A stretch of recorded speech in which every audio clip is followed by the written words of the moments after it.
때론 우리는 그 예배드리는 시간이 어렵게 느껴질 때가 있습니다. 왜 예배를 드려야 하는지를 잘 모를 때 더 그렇죠. 새의 날개에 비유하면 그 이유를 쉽게 알 수가 있는데, 새는 어느 비중이 큽니까? 몸에서? 아무래도 날개의 비중이 크죠. 날개가 너무 커서 버거운 것 같지만 날개가 없으면 어떻게 되나요? 새가 샌가요? 아니죠. 새의 본질인 하늘을 나는 일이 불가능해집니다. 마치 예배도 이와 같아요. 예배는 누구의 방식입니까? 우리의 방식입니까? 하나님의 방식이죠. 하나님의 방식이기 때문에 인간인 우리에게는 때로는 굉장히 부담스러울 때가 있어요, 예배가. 그리고 힘이 들 때가 있어요. 그런데 예배를 드리지 않으면 하나님께 나아갈 수 없고 하나님께 집중할 수도 없다라는 이야기예요. 그래서 예배는 우리의 본질입니다. 본질. 구약에서 하나님은 광야라는 환경을 통해서 하나님을 가까이 하는 방법을 알려주셨어요. 당시 이스라엘 백성들은 하나님께 나아가지 않으면 생존 자체가 불가능했습니다. 따라서 하나님께 제사를 드리는 것이 곧 하나님과 친밀하게 교제하며 살아가는 방법이었어요. 근데 하나님은 제사를 아무에게나 맡기시지 않았다라는 거예요. 누가 제사를 드렸습니까? 제사장이 제사를 드렸죠, 하나님께. 신약 시대를 살아가고 있는 우리 모두는 어떻습니까? 우리는 예수 그리스도의 피로 말미암아 모두가 다 제사장이 되었죠. 제사장이 되어서 하나님 앞에 담대히 나아갈 수 있게 되었습니다. 이 제물과 이 제사의 문제를 누가 해결해 주셨다고요? 예수 그리스도가 해결해 주셨어요. 우리는 예수 그리스도의 피와 예수 그리스도의 공로가 없이는 예배드리면서 하나님께 나아갈 수 없다라는 이야기예요. 기도할 때에도 누구의 이름으로 합니까? 예수님의 이름으로 하죠. 예수님에 관한 이 모든 원형이 구약의 제사 의식에 담겨 있어요. 그러므로 구약의 제사는 예수 그리스도를 바라보게 하고 예수 그리스도가 하신 일을 알 수 있는 매우 중요한 요소가 됩니다. 하나님은 심지어 제사를 드리는 방법, 제물, 제사장의 조건, 제사를 준비하는 과정 등등을 매우 디테일하게 자세하게 설명해 주셨어요. 오늘 본문은 하나님이 첫 번째로 제사에 대해 알려주시는 내용을 다루고 있습니다. 당시 아론을 비롯해 아론의 아들들을 포함해 제사장 5명이 성막에 서 있었어요. 이때 비극적인 사건이 일어나게 되죠. 아론의 첫째 아들 나답과 둘째 아들 아비후가 성소에서 여호와 앞에서 나온 불에 타서 죽게 됩니다. 죽어버려요. 이 일에 대해 하나님은 이렇게 말씀하십니다. 레위기 10장 6절의 말씀. 너희는 머리를 풀거나 옷을 찢지 말라. 그리하여 너희가 죽음을 면하고 여호와의 진노가 온 회중에게 미침을 면하게 하라. 오직 너희 형제 이스라엘 온 족속은 여호와께서 치신 불로 말미암아 슬퍼할 것이라. 여러분, 아론의 아들들이 갑작스럽게 죽은 것으로 슬퍼하지 말고 정말 너희가 슬퍼해야 될 일은 무엇이라는 거예요? 하나님이 진노하셨다라는 사실이라고 하나님이 말씀하신 거예요. 미가 6장 6절 이하의 말씀을 보시게 되면 하나님 앞에 어떠한 자세로 나아가야 될지에 대한 미가 선지자의 고백이 담겨 있습니다. 천천히 한번 우리 읽어볼까요? 시작.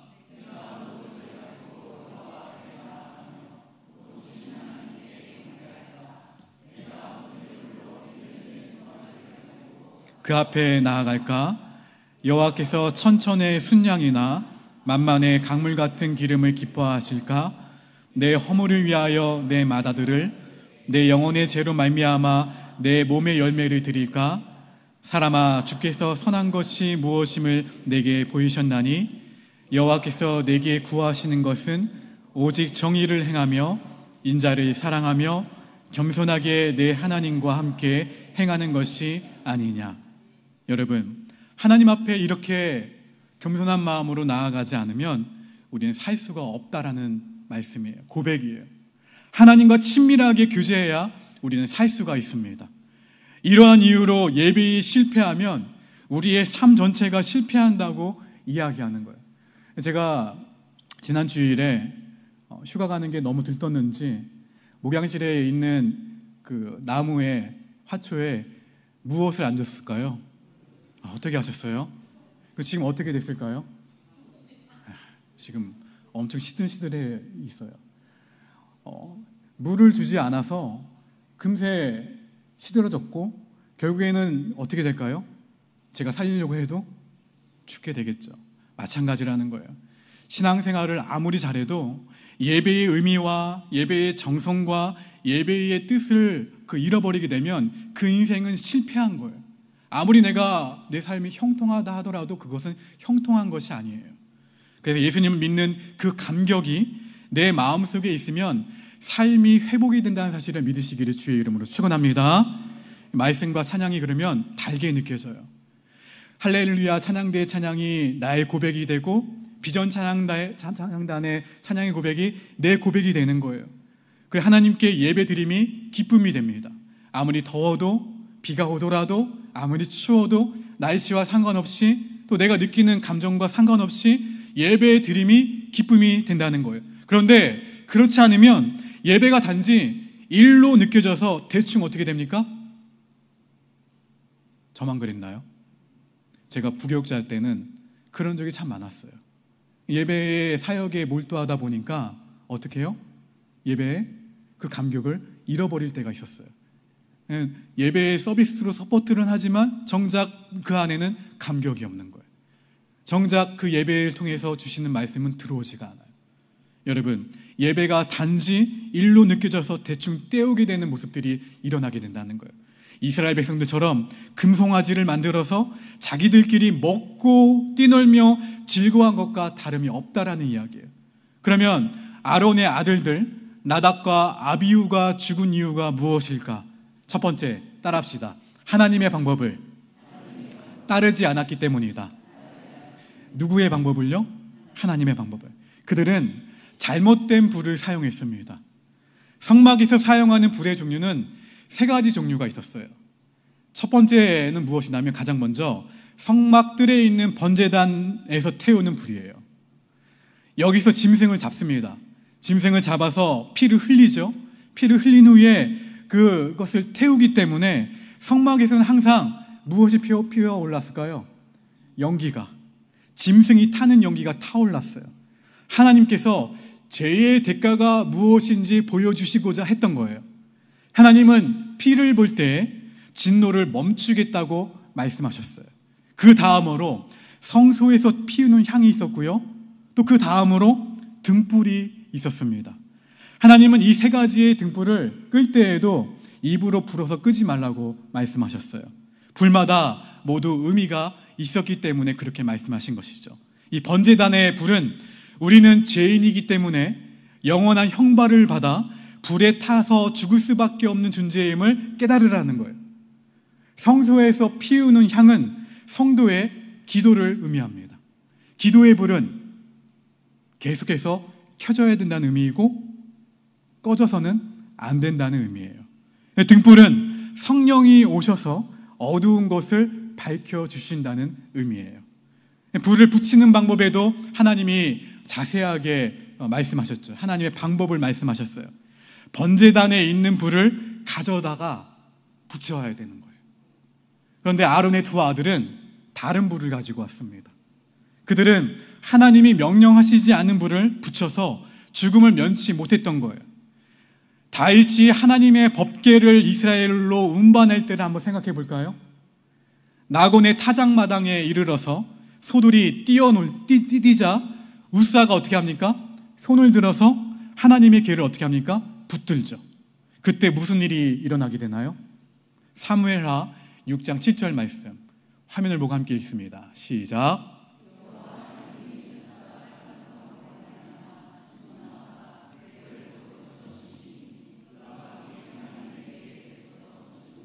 너무하십니까 하나님이? 우사가 하나님의 법궤가 땅에 떨어지지 않도록 그냥 막기 위해서 잡았을 뿐인데 왜 죽었을까요 우사가? 하나님이 정하신 사람이 아니면 하나님의 법궤를 운반할 수 없었기 때문에 하나님의 방법이 있었어요. 하나님은 우리를 보호하시고자 하나님의 방법을 우리에게 말씀해 주신 거예요. 여러분, 번제단에서 가져오는 불은 예수 그리스도의 피를 상징합니다. 죽을 수밖에 없는 우리를 구속하시고 용서하신 예수 그리스도의 피와 예수 그리스도의 그 희생과 예수 그리스도의 십자가를 기억하지 않고는 하나님 앞에 담대히 나아갈 수 없는 존재가 저와 여러분이라는 거예요. 우리는 어떠한 예배이든지 우리의 힘, 우리의 그 가진 자격, 우리의 생각으로는 하나님 앞에 절대로 나아갈 수가 없다라는 이야기예요. 나를 위해 영원한 제물이요 제사장이 되어주신 그 예수 그리스도의 피를 의지하는 것이 예배의 핵심이에요. 예수님의 보혈 없이는 우리는 하나님께 나아갈 수 없습니다. 우리 옆 사람에게 이렇게 고백하실까요? 늘 주님의 보혈을 의지합시다. 여러분, 이 아론의 아들들이 죽은 이유 첫 번째는 뭐라고요? 하나님의 방법을 따르지 않았기 때문에.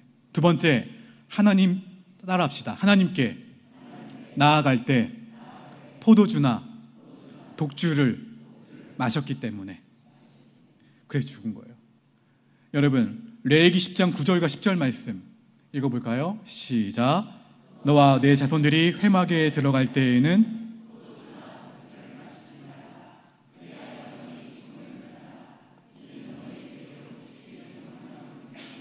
그리하여 너희가 거룩하고 속된 것을 분별하며 부정하고 정한 것을 분별하고.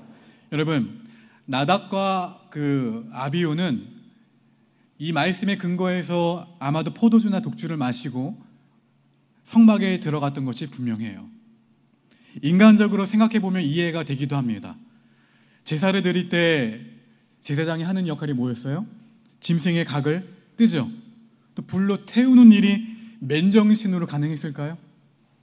그렇게 생각해 본다면 당시 이스라엘 백성들에게 있어서 포도주는 음료와 같았습니다. 그냥 물과 같았어요. 일반적인 음료였음에도 불구하고 하나님은 제사장에게 술을 마시지 말라고, 술의 지배를 받지 말라고 금하셨어요. 우리가 하나님께 예배를 드리는 이유는 무엇입니까? 나를 향한 하나님의 뜻이 무엇인지, 그리고 하나님의 인도하심을 구하기 위해서 예배를 드리고 있어요.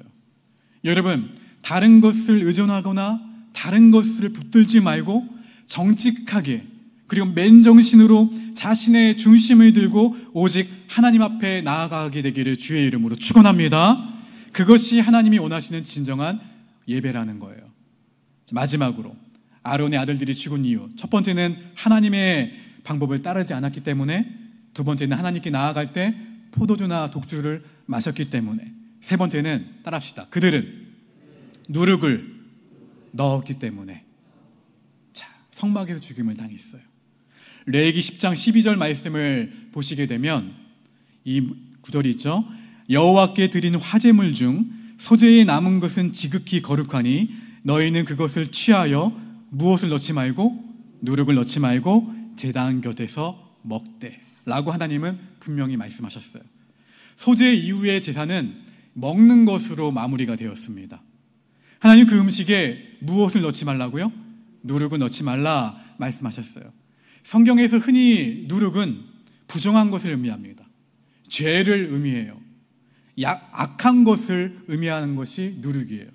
이 누룩을 넣지 말라는 이 의미는 하나님 앞에 나아갈 때에, 너희가 제사를 드릴 때에, 너희가 예배를 드릴 때에 내 속에 죄가 있는지 너희 속에 죄가 없는지 자신을 어떻게 하라는 거예요? 살펴보라는 뜻이에요. 여러분, 예배에서 가장 중요한 것은 말씀을 누구에게 적용하는 거예요? 옆 사람 보시지 마시고 누구에게? 따라합시다. 적용은 나에게. 아시겠죠? 예배를 통해서 우리가 가장 중요한 것은 말씀을 나에게 적용하는 거예요. 나에게. 예배를 드릴 때는 우리가 이렇게 회중으로 모이지만 하나님이 저와 여러분에게 각자에게 주시는 말씀이 있다라는 거예요. 우리 하나님 앞에 나 자신을 살펴보면서 나아가야 됩니다. 예배 드리기 전에 교회 예배당에 머물 때에 하나님, 제가 예배를 드리기에 합당한 사람인가요? 혹시 제게 무슨 허물과 죄가 있다면 주님의 십자가 보혈로 깨끗하게 씻겨 주시옵소서. 예배를 통해 주시는 하나님의 음성을 듣게 하시고 제 속에 예수 그리스도의 은혜와 예수 그리스도의 사랑이 회복될 수 있도록 저를 만져 주시옵소서 라고 기도하셔야 돼요. 예배 전에는. 또 예배 가운데에는요, 하나님이 주시는 말씀에 순종해서 내가 옳다고 생각하는 견해를 내려놓는 그 아픔을 감내해야 합니다. 나는 편하고 좋은데 하나님이 아니라고 하시면 비록 나는 용서할 수 없고 용서하기 힘들어도 어떻게 해야 돼요? 용서해야 돼요. 하나님, 제 힘으로는 도저히 용서할 수 없습니다. 성령님, 제가 용서할 수 있도록 도와주시옵소서 라고 고백하며 예배를 드릴 때에 비로소 그 예배가 우리를 새롭게 변화시켜 준다라는 거예요. 사랑하는 성도 여러분, 우리의 예배는 어떤가요? 예배 가운데 감격이 있으신가요? 여러분, 예배는 지난번에도 말씀드렸지만 예배의 오늘의 의미는 구약 성경의 의미는 한 발자국 뒤로 물러나서 무릎을 꿇는, 그리고 이 말을 한 바닥에 이게 예배의 단어의 뜻이 무엇입니까? 삶의 중심에 누구를 하나님, 내가 한 발자국 물러나서 나의 견해를, 나의 의지를, 나의 생각을, 나의 계획을, 나의 모든 것을 다 내려놓고 하나님 믿는 것, 그게 예배의 영혼의 뜻이에요. 누가 누구에 대해서 하는 얘기입니까? 봤을 때 종이 주인에게. 여러분, 하나님께 드리는 그 예배의 정결함, 그 예배의 거룩함을 우리가 해결하지 않으면 우리 삶의 전반적인 문제가 발생할 수밖에 없어요. 모든 문제가 그로 인해서 발생한 것이라 말할 수는 없지만 예배에 실패하게 되면 다 실패하게 되어 있어요. 반대로 예배가 회복이 되면요, 내 안에 뭐가 살아나냐면 하나님의 영이 살아납니다. 하나님의 영이 살아나고 하나님이 친히 내 삶의 문제를 간섭하시기 시작하세요. 풀어가신다는 거예요. 때론 나의 상황이 당장 변하지는 않는다 할지라도 누가 함께 하세요? 하나님이 함께 하시잖아요. 그리고 하나님이 넉넉히 이겨나갈 수 있는 지혜와 능력을 공급해 주신다는 사실을 믿으시기를 주의 이름으로 축원합니다. 여러분, 그래서 뭐가 살아나냐면 여러분의 예배가 살아나야 돼요. 할렐루야. 옆 사람에게 권면합시다. 예배가 살아나야 합니다. 할렐루야. 그래서 예배는 관망이 아니에요. 얼마나 찬양단이 찬양을 잘하는지, 틀리는 사람은 없는지 바라보는 게 예배가 아니에요. 뭡니까? 예배는 누구를 바라보는 거예요? 하나님을. 나의 소중한 가치를 하나님께 드리는 게 예배예요. 내가 부족한 점이 있다면 그걸 채워주길 바라는 게 예배예요. 하나님께. 그래서 여러분, 예배가 살아나야 돼요. 주시는 감격 가운데 손을 들고 찬양하면은 들까 말까, 저 사람이 들면 좀 들어야지, 나 혼자 드는 건 좀 그런데 감동 있으면 드세요. 괜찮아요. 들고 일어나고 싶은 마음이 있으면 일어나셔도 돼요. 엎드리고 싶은 마음이 있으면 하나님께 엎드려 예배하세요. 그렇게 우리가 하나님을 예배할 때, 그 감격으로 하나님을 높여드릴 때, 왜냐하면 예배가 살아나기 위해서 반드시 필요한 것이 있습니다. 뭘까요? 재물이 죽어야 돼요. 예배를 드리면서도 내 생각, 내 의지, 내 공로, 내 의지와 내 판단이 예배를 드리면서도 여전히 살아있다면 진정한 하나님이 기뻐 받으신 예배가 아니라는 거예요. 예배는 나는 죽는 거예요. 누가 삽니까? 예수님이 사는 게 예배예요. 그 시간이 예배입니다. 나는 피조물의 자리로 돌아가고 하나님이 하나님의 위치로 회복하시는 때가 그 시간이 바로 예배예요. 이러한 예배가 얼마나 복될까요? 이러한 예배가 얼마나 하나님이 기뻐 받으실까요? 여러분, 이러한 예배의 자리에 있는 것이 하나님의 축복인 줄 믿습니다. 하나님 앞에 나아가서 용서받고 회복할 수 있는 길이 어디에 마련되어 있냐면 이 예배의 자리에 마련되어 있어요. 우리는 예배를 드리면서 다시 시작할 수 있는 그 하나님의 은혜를 맛볼 수가 있습니다. 사랑하는 성도 여러분, 우리를 회복시키는 하나님 앞에 하나님의 자녀답게 살 수 있도록 우리를 세우시는 그 하나님의 은혜가 저와 여러분 가운데 풍성하게 되기를 주의 이름으로 축원합니다. 우리 이 마음 담아서 하나님을 더 감격으로 하나님을 예배할까요? 우리 준비된 찬양 함께 찬양하도록 하겠습니다. 이제는 내가 없고 이제는 내가 없고 오직 예수님만 내 안에 살아계신 오직 예수님만 찬양하며 살리라 예배하며 살리라 내 안에 계시는 오직 예수. 다시 한번 고백합니다. 이제는 내가 없고 오직 예수님만 이제는 내가 없고 오직 예수님만 내 안에 살아계신